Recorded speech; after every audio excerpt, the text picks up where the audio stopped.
Hi guys! Thanks for visiting my channel. Today's video is by request. When I did my gifting video, one of the things I included was homemade Chex Mix, and several of you contacted me and said that you would be interested in a video on how I make mine. So that's what we're going to do today, and that way we will be all ready for gift giving and for holiday parties. Chex Mix is so easy to do, and it's so much better than buying it at the grocery store. I don't really know what they're doing to the Chex Mix at the grocery store, but it's not that great anymore, and making it homemade is way better. So what I've started with is I preheated my oven to 250 degrees. I know some people like to do the whole microwave thing. I don't do that. I think the whole oven thing is better. So I'm going to do mine in the oven. I like using my big roasting pan that I use for my turkeys. It works really well for this, but you could also use sheet pans if you prefer. So we've started with, I've already measured out my cereal. So I have 3 cups of rice Chex, 3 cups of corn Chex, and 3 cups of the wheat Chex. And to that, we are going to add, I'm going to add a whole can of deluxe mixed nuts. Mine are roasted and salted, and this is an 8.75 ounce can, and I use the whole can.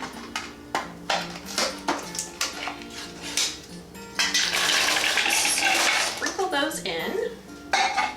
And then the next thing we need are bagel chips. Now these technically aren't bagel chips, they're called snack chips, but I really like these. The original Chex Mix recipe calls for garlic bagel chips and for you to break them into bite-sized pieces. These are already in bite-sized pieces, and we really like these. So we're gonna add about 1.5 cups of these. One box usually makes 2 recipes of the Chex Mix for me, and I've already made 1 batch, so I'm going to go ahead and just pour in what I have left, and it's going to be about 1.5 cups. And then you also want about 1.5 cups of the mini pretzels. I just eyeball it. I just put in a couple handfuls or so till it looks good to me, and then I just kind of mix that all together.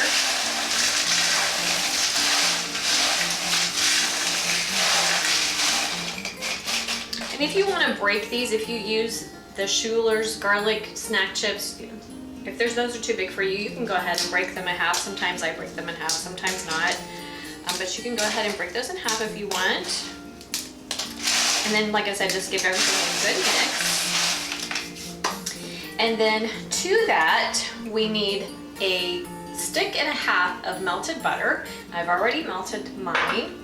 And to that, in this bowl, I have my dry seasonings. I'm using a teaspoon of garlic powder, a teaspoon of onion powder, and 2 teaspoons of seasoned salt. Now, if you are concerned about sodium, you might want to cut back on the seasoned salt a little bit. We're going to be using Worcestershire also, and it kind of has a little bit of a salty flavor to it.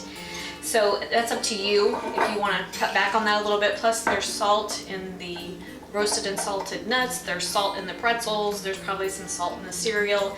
So if you want to watch your sodium, I would cut back on the amount of the seasoned salt, but I'm using 2 teaspoons.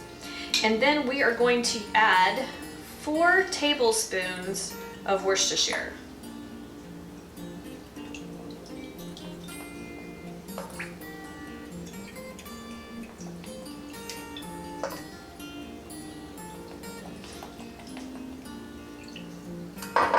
And then we're just going to mix all of that together, all of our seasonings together with the butter.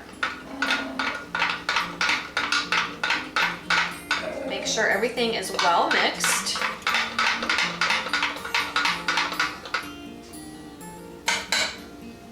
And then I'm going to pour that over my Chex Mix.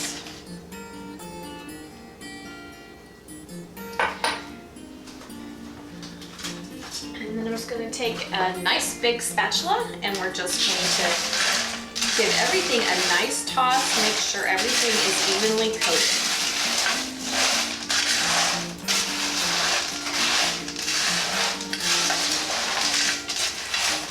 Chex Mix is always a party favorite. So great to have on hand for a fairly healthy snack. And I love making it during the holidays. Plus, it makes a great gift.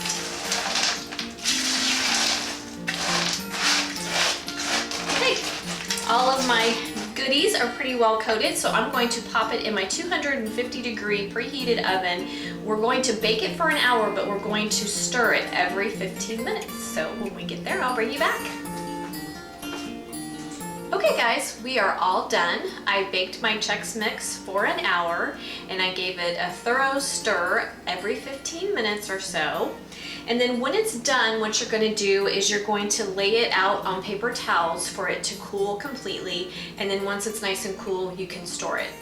Now you can store it however you want to store it. Chex Mix keeps really well. It will stay nice and fresh for you if stored correctly for several weeks. I like to use my ball mason jars, and an easy way to get them in there is to just use your canning funnel if you have one, or funnel of some sort. And just, oops, piece overboard. Monty will take care of that. And just fill your mason jars. Mason jars are fabulous for storing all kinds of things, but certainly Chex Mix. And the Rubbermaid containers work well. I don't like to store it in plastic Ziploc bags. That tends to take on the taste of plastic after a while, in my opinion, so I don't store too many things in those. So I actually use a container, and like I said, ball mason jars are my favorite. So I hope you enjoyed coming along with me today, guys. Chex Mix is so easy. It's perfect for the holidays. Everyone loves it. Great for parties, great for a fairly healthy snack, and just great to have around, and it's super easy to do. So I hope you'll give it a try. Thanks so much for joining me today. Leave me a comment, like, subscribe, and share, and I will see you next time. Have a great day.